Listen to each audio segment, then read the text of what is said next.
Hello dear people, welcome back to my channel. This is Ashwini. నా వీడియోని first time చూస్తుంటే ఛానల్ని సబ్స్క్రైబ్ చేసుకోండి. నా ఛానల్లో నేను ఫస్ట్ టైం పోస్ట్ చేస్తున్న నా లాంగ్ వీడియో అండి. అది ఏంటి అంటే డైలీ రొటీన్ వీడియో. ఈరోజు అమావాస్య కాబట్టి మా ఇంట్లో డైలీ రొటీన్ ఎలా ఉంటుందో అని ఒకసారి మీకు చూపిద్దామని ఒక వీడియో చేస్తున్నాను.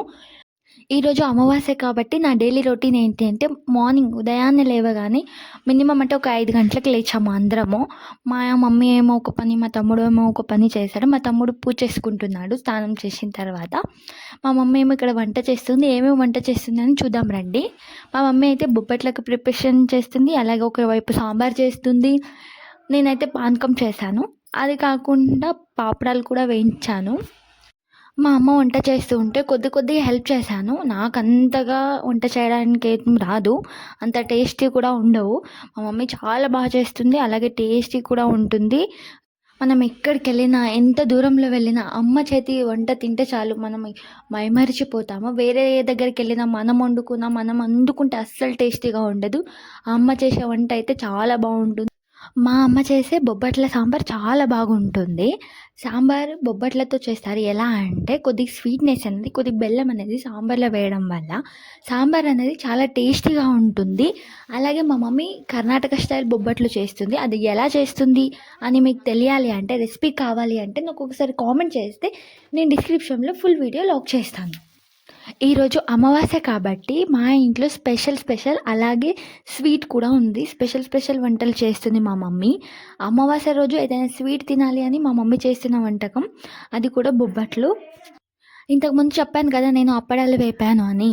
అప్పడాలు వేపడానికి వెళ్ళాను. గ్యాస్ సిలిండర్ ఏమో అస్సలు ఆన్ చేయలేదు. 1 అవర్ వరకు అలాగే పెట్టాను. ఎందుకేమో రావట్లేదా అంటే మా మమ్మీ అప్పుడు చెప్పింది గ్యాస్ అనేది ఆన్ చేయలేవు అని. అప్పుడు అనుకున్నాను నేను ఎంత ఇంటెలిజెంటో అని. అందుకే అంటుంది మా మమ్మీ ఏం హెల్ప్ చేయొద్దు అని. ఓకే, రాదు అంటూనే ఉండకూడదని ఇలాగో కొద్దిగా నేర్చుకుంటున్నాను. అలాగే అప్పడాలు కూడా వేస్తున్నా. మా మమ్మీ ఏమో నన్ను చూస్తుంది. ఎందుకు అలా చూస్తున్నావు అంటే, నీకు అప్పడాలు వేపడానికి రాదు, పైన వేసుకుంటున్నావేమో భయం అవుతుంది అని అంది. ఓకే, ఇలా అవుతుందని ఒక్కటే పాపడం వేపాను. తర్వాత నేను పక్కకెళ్ళిపోయాను. మిగతావన్నీ మా మమ్మీనే చేసింది. నాకు బొబ్బట్లు కూడా చేయడానికి రాదు. ఏదో కొద్దిగా నేర్చుకుంటున్నాను ఇప్పుడిప్పుడే. చూద్దాం, ఫ్యూచర్లో నేర్చుకొని నేను వీడియో పెడతాను. ఇలాగో నేను మా మమ్మీ ఇద్దరు కలిసి పాపడాలు అయితే వేపేసాము.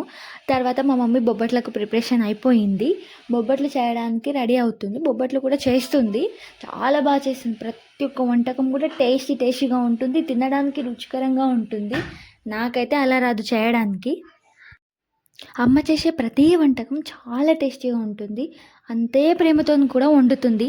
కానీ మేము చేసే ఎందుకేమో అంత టేస్టీగా ఉండదు, అంత రుచిగా కూడా ఉండదు. నేను చేస్తే అంత రుచిగా కూడా ఉండదు, అంత టేస్టీగా కూడా ఉండదు. అంత ప్రేమతో చేసినా కూడా ఇలా అయితే వంటకం అయితే రాదు. ఓకే, ఇట్స్ ఓకే, పర్లేదులే అని వదిలేసి మా అమ్మ చేసిన బొబ్బట్లు, అలాగే దాని మీద నెయ్యి వేసుకొని పక్కన పానకం వేసుకొని తింటే చాలా రుచిగా ఉంది, చాలా టేస్టీగా ఉంది. ఇలా తింటూ ఉంటే ఇంకా తినాలి అనిపిస్తుంది. కానీ అంత తినలేం కదా, ఒక్క బొబ్బట్టు అయితే సరిపోతుంది. మా ఇంట్లో అయితే ఏదైనా స్పెషల్ అకేషన్, ఏదైనా పండగ, ఏదైనా ఫంక్షన్స్ ఉంటే కంపల్సరీ బొబ్బట్లు చేస్తారు. మీ ఇంట్లో కూడా ఎలా చేస్తారంటే నాకు ఒకసారి కామెంట్ చేయండి. అలాగే నా ఛానల్ని సబ్స్క్రైబ్ చేసుకోండి, లైక్ చేయండి, షేర్ చేయండి, కామెంట్ చేయండి. ఇంకా మరిన్ని వీడియోస్ కోసం మీ ముందుకు వస్తూనే ఉంటాను. Thank you all, bye bye.